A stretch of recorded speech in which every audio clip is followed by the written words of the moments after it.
Fall storm season is fast approaching, and every year a combination of rain and wind could send trees crashing to the ground. So what are the signs to watch for to know if your tree is a looming danger, and how can homeowners prevent the risks? Joining us to discuss is arborist Scott Gardner. Good morning. Thanks for being here. Thank you. So you're a certified master arborist. So we talk about the safety of trees around this time of year. How concerned should people be about the fact that they might fail and come crashing to the ground?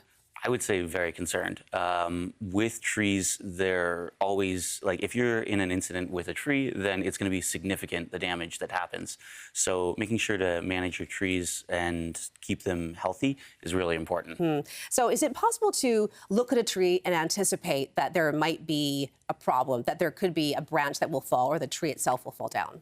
Definitely. So with trees, typically when there's a failure, it's not just something that happens overnight. It's decay that sets into the tree, and it progresses over time. And usually there's a lot of early warning signs that the tree is going to be falling, whether it be decline in the foliage, whether it be a column of decay that is oozing or something weird is happening.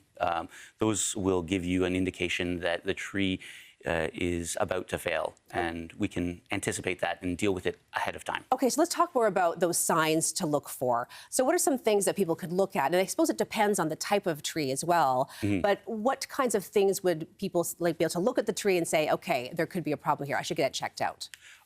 So if you start at the top of the tree, there's the canopy, and when you have overextending limbs, what will happen is they can get more wind, more snow loaded on them, and then that will be a cause for them to fail. So you could start with that.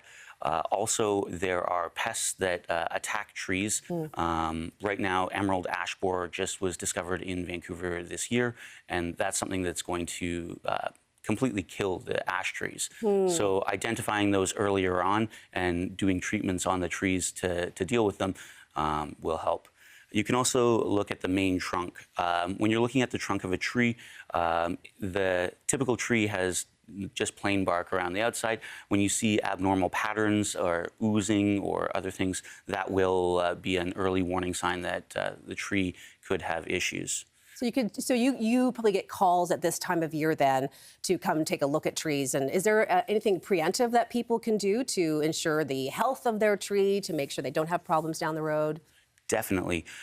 So with trees, you can do pruning if there's dead wood, or if there's a limb that isn't structurally sound. You can cut those out. You can install cables. You can do a lot of things to mitigate that risk.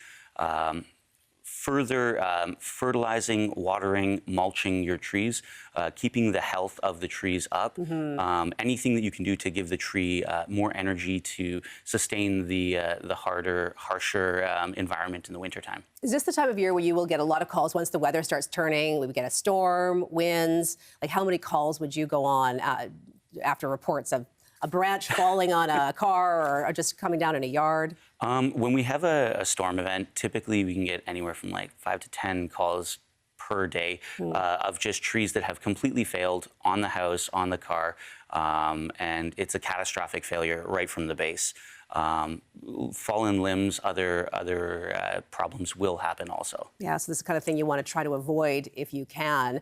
So I'm just curious to know, though, if people try to prune trees themselves or do maintenance themselves, can that also cause damage that would lead to failure down the road? Yes, there are proper ways of pruning trees, proper techniques.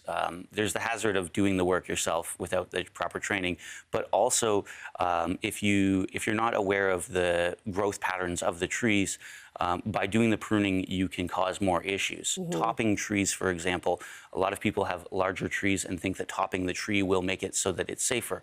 What it does is it creates a cavity in the tree at the topping point, and then 5, 10 years down the road, you have a tree on top of that.